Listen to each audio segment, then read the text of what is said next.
Back in the late 1980s, Canon went back to the drawing board, and what they came up with was the EF system, which was a built from the ground up system for autofocus lenses on SLR cameras. And later on, this system became really popular with, like the famous 5D line, and really has only been surpassed today by the mirrorless Canon system. And a lot of people have lenses for it sitting around. So my thought was, well, one of the best things about the EF system is that pretty much every EF camera is compatible with every EF lens. I mean, it's nothing like the Nikon F system, which it's awesome that there's decades of Nikon F lenses, but man, you need some serious charts to find out whether or not your camera can use this lens or that lens. But that's not the case with Canon lenses. So I was determined to find the cheapest Canon EF film camera that I could use all of these awesome modern lenses with. And you know what camera I found?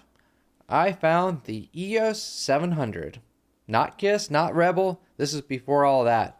In March of 1990, this deeply strange camera came on the scene. Looking at it, it looks like a perfectly fine camera. I mean, it's kind of handsome. It's dark, no nonsense black plastic. Like, it can't be that bad, right? The main reason this camera is so frustrating and strange to use is that it has one of the weirdest grips I've ever felt on a camera. I mean, it feels like a contemporary art piece about what it means to have hands as a human. Just looking at it, it doesn't look super weird, but when you try to put your hand on it,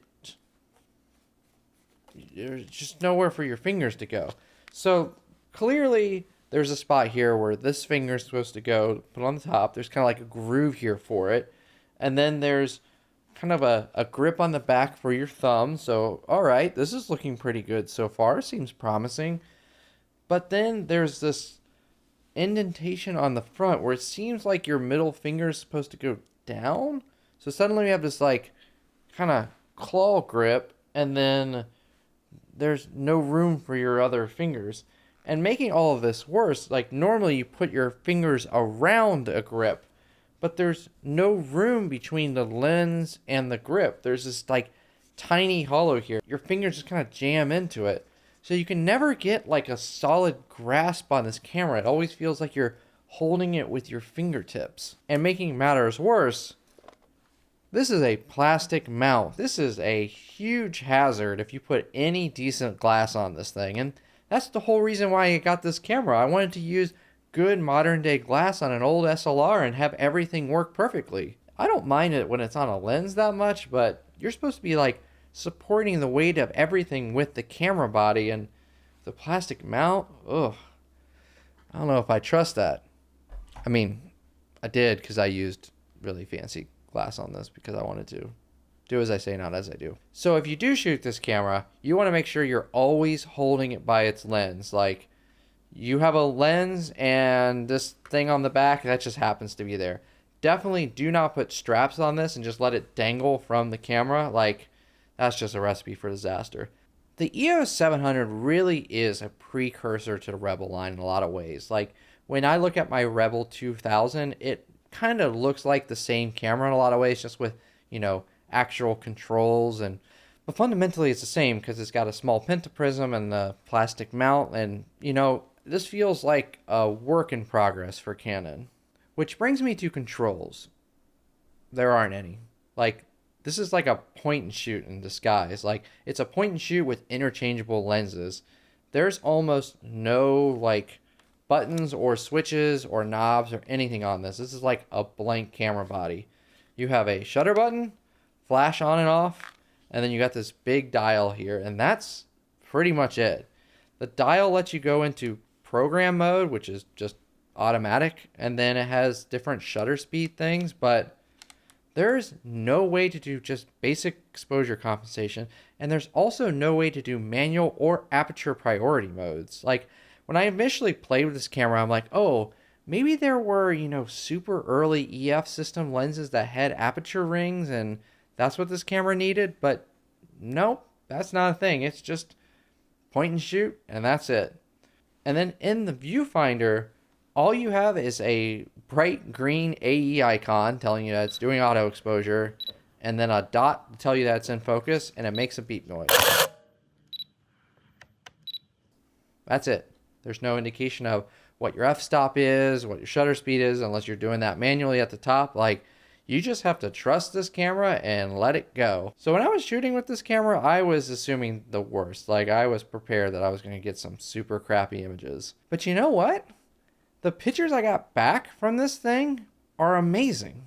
All the shots were basically in focus, everything exposed correctly, which, you know, lucky because there's no way to adjust it. Yeah, this camera did a fantastic job. So yeah, while using it sucks, fundamentally, it does a great job, which is kind of the cool thing about 35mm SLR cameras. I mean, like, what's actually deciding how good your image is the film and the lens. Like, the camera body is just ergonomics, and the ergonomics on this thing turn out to be terrible, but like, the camera body is just kind of a means to an end. It's very different in the digital world where your camera body decides your sensor, which is a big difference in your image quality. But this 35mm cheapo camera uses the same film, which is the same sensor as, you know, the most expensive Nikon F6 out there. So yeah, that's kind of cool. So just some miscellany about this camera. It's got a built-in flash, which it's okay. Like, you can use it if you want, but I mean, hey, better than not having a flash. It's got a super weird battery type that I've never heard of before, and you have to get in and out using a flathead screwdriver, which kind of sucks because honestly, I spent almost as much on the battery as I did on this camera itself. So fundamentally, I would never recommend anybody seek out the EOS 700. If you really want the cheapest Canon film SLR out there that will give you good results, any slightly newer Rebel will do better and honestly cost the same.